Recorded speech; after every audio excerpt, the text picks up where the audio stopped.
Assalamualaikum warahmatullahi wabarakatuh dan salam sejahtera. Hai, bersama lagi dengan saya Cikgu Faiz di dalam channel YouTube saya IR Faiz NG. Baik, hari ini kita akan menyambungkan lagi sesi pembelajaran kita untuk mata pelajaran Reka Bentuk dan Teknologi tingkatan 1 untuk bab 3 proses reka bentuk. Baik, pada kelas yang lalu kita dah pun belajar untuk subtopik 3.1 sehingga 3.4. Baik, pada hari ini kita akan sambung balik untuk subtopik 3.1.5 iaitu aplikasi project brief dalam bentuk jadual dan lakaran, dan juga 3.1.6 pembinaan mockup atau model. Baik, sebelum tu apa khabar semua? Jadi cikgu harap kamu sentiasa dalam keadaan sihat dan diberikan kekuatan untuk meneruskan sesi PDPR ini dengan jayanya. Baik, anda boleh buka buku teks pada muka surat 56.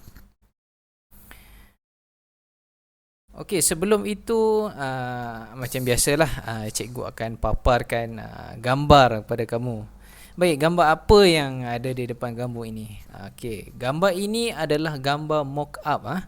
Mock-up ataupun model olok-olokkan. Model macam tipu-tipu lah kita katakan. Mock-up ni dia dihasilkan sebelum menghasilkan model yang sebenar. Kalau kamu tengok tu ada gambar kamera, gambar radio, gambar teropong. Jadi mock-up ni kalau kamu tengok yang gambar cikgu bagi ni, dia menggunakan bahan-bahan yang recycle lah kita kata kan. Apa tujuan dia buat ni? Tujuan dia adalah untuk mendapat gambaran awal produk yang kita nak buat. Okey, kita akan tengok sekejap lagi apa perkaitan mock-up ni dengan pembelajaran kita pada hari ini. Okey, baik, pada kelas yang lalu kita dah tengok perancangan projek brief daripada pertemuan pengurus projek dengan pelanggan bersama dengan pereka bentuk. Okey, kemudian pergilah ke proses perancangan projek brief. Yang pertama, membentuk senarai semak. Senarai semak tu dalam bentuk penyataan masalah. Dalam tu ada kriteria pertimbangan utama. Okey, kemudian buat jadual projek brief. Dalam tu ada maklumat dalam bahagian catatan. Borang projek brief adalah jawapan kepada penyataan masalah daripada senarai semak. Okey, dah siap tu, kita pun buat pula proses menyaring maklumat.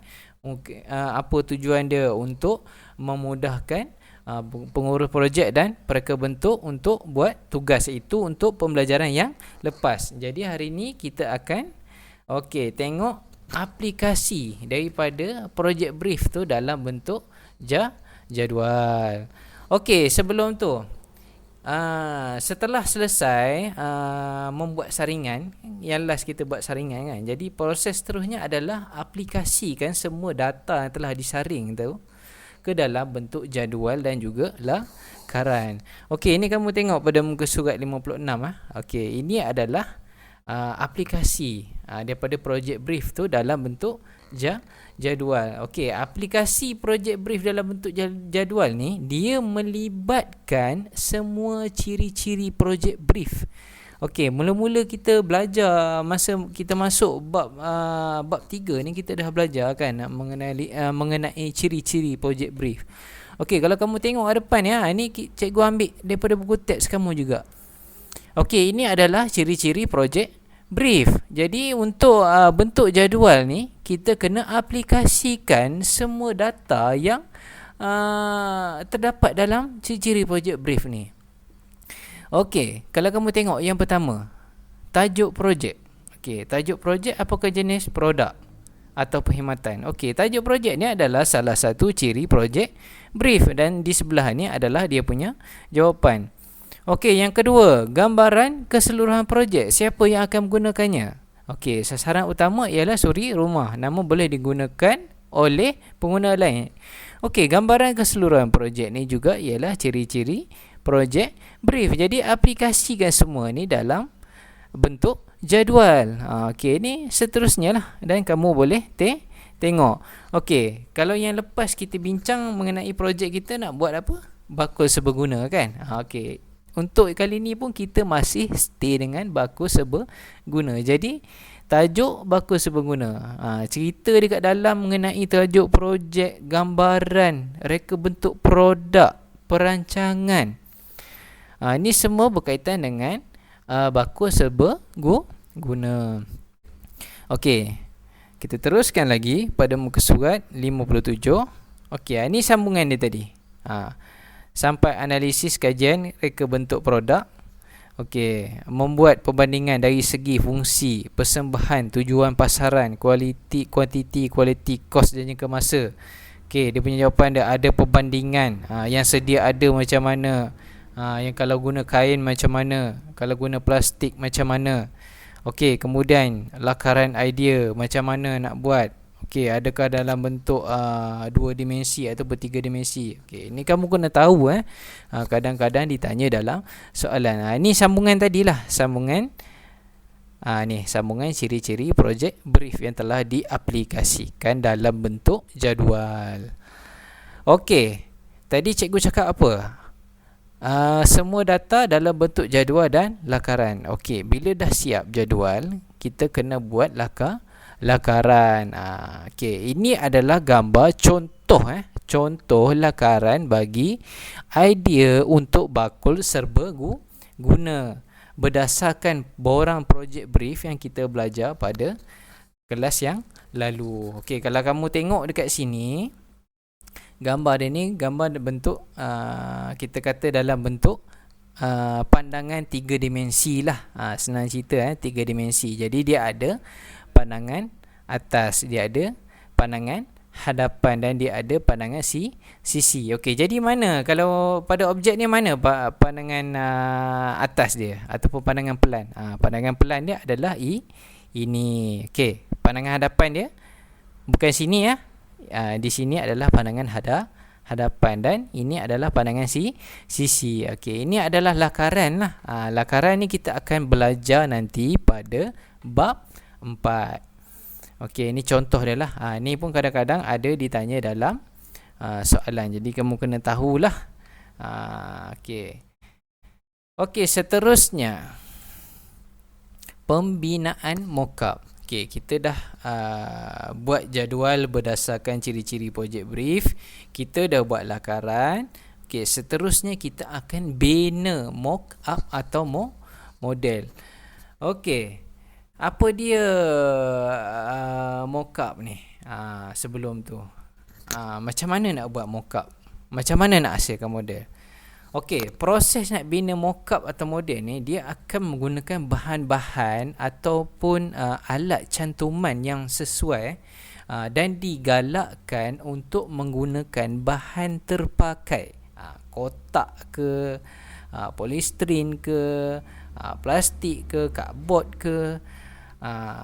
Jadi untuk hasilkan mockup ni, dia mestilah kita kena menggunakan bahan perekat yang tepat. Maksudnya contoh glue, gam dan sebagainya yang kuat untuk kita cantumkan mockup ini. Dan mockup ini mestilah dalam keadaan baik untuk jamin kekuatan dia semasa kita nak uji.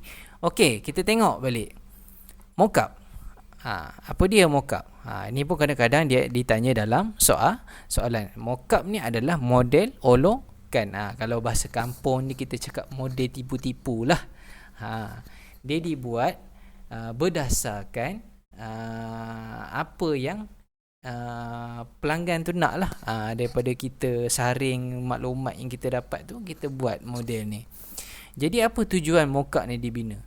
Okey, dan macam mana dia dibina? Okey, mockup ni dibuat sebelum kita nak hasilkan model sebenar. Okey, mockup ni dia memberikan gambaran awal produk tu dari segi dia punya rupa dia punya warna dia punya ergonomik dia. Okey, nak buat mockup ni dia tak tak kira saiz besar ke, saiz kecil ke, ikut ukuran sebenar ke, dia bergantung kepada mockup yang produk yang kita nak buat tu lah. Kalau contohlah produk kita nak buat tu katakanlah kereta kan. Jadi kita tak boleh lah buat mockup yang besar macam kereta. Jadi kita kena buat dia tidak ikut saiz sebenar lah. Kalau contoh produk yang kita nak buat tu kasut. Kasut mungkin kita boleh ikut saiz sebenar sebab kasut ni kecil. Okey, yang bawah ni kamu boleh tengok dalam buku teks kamu pada muka surat 58. Okey, ni jenis-jenis bahan yang digunakan untuk buat mocha. Bahan ni mestilah mudah untuk kita bentuk dia. Okey, cikgu harap kamu boleh faham lagi setakat tu. Okey, seterusnya model. Tadi mockup, ini pula model. Model ni ada dua. Yang pertama separa berfungsi. Yang kedua adalah berfungsi sepenuhnya. Okey, model separa berfungsi ni kita boleh panggil dia sebagai model blok. Ni pun kadang-kadang ada ditanya dalam soalan. Dia dihasilkan secara berskala ataupun ikut saiz yang betul. Jadi bahan untuk hasilkan model separa fungsi ini tak semestinya bahan sebenar. Namun beberapa komponen yang kita nak buat model tu mestilah dapat berfungsi sebagaimana produk sebenar. Okey, yang kedua model berfungsi. Model berfungsi ni dia dibina menyerupai model sebenar dan berfungsi ikut tujuan sasaran. Okey, model jenis ni dibina dengan menggunakan bahan atau kaedah cantuman sebenar. Okey, kalau kamu tengok dekat gambar ni, ada dua gambar ni, gambar adik ni. Adik ni tengah yang pertama ni dia tengah menjahit dan yang kedua ni dia tengah menyedut. Penyedut hampa gas, orang panggil apa ni, vacuum Okey, kalau kamu tengok ini adalah model separa berfungsi. Dia bentuk macam model sebenar, tapi skala dia atau scale dia seakan model sebenar, tapi dia mungkin tidak ada fungsi seperti yang sebenar, cuma boleh menggambarkan dan produk itu. Okey, yang kedua ni adik ni naik kereta. Ini adalah model berfungsi. Jadi kereta ni tidaklah ikut dia punya saiz sebenar, tetapi dia berfungsi ikut tujuan sasaran. Kalau kamu tengok adik ni dia duduklah ni, kereta ni pun boleh steering dia boleh ke kiri dan ke kanan, boleh bergerak. Okey. Jadi cikgu harap kamu fahamlah model ni ada dua. Satu separa berfungsi dan kedua adalah model berfungsi. Ini pun kadang-kadang ada ditanya dalam soalan. Okey, yang seterusnya alatan dan bahan untuk cantuman mockup atau model. Okey, kita nak buat mockup, nak buat model, kita kena gunakan bahan untuk cantumkan dia. Dan pemilihan bahan tu kenalah sesuai supaya model tu ataupun mockup dia akan berada dalam keadaan baik dan boleh tahan untuk diuji. Okey, bahan-bahan cantuman yang biasa digunakan inilah glue perekat panas, perekat kayu, super glue, gam pipe, PVC, jarum, benang dan sebagainya lah. Okey, ni kamu boleh baca. Okey, ni sama je dalam buku teks kamu pada muka surat 60. Okey. Baik, setakat itu saja untuk kelas kita pada hari ini. Jadi cikgu harap kamu boleh fahamlah dengan video yang telah kamu tonton. Jadi bagi pelajar cikgu, sila lengkapkan tugas yang telah cikgu berikan. Gunakan pengetahuan yang kamu dapat daripada video ini. Okey, jika kamu suka dan kamu faham dengan video cikgu, jangan lupa like, subscribe dan share video cikgu sehingga kita berjumpa lagi untuk subtopik 3.1.7 pada kelas yang akan datang. Sekian, terima kasih. Bye bye.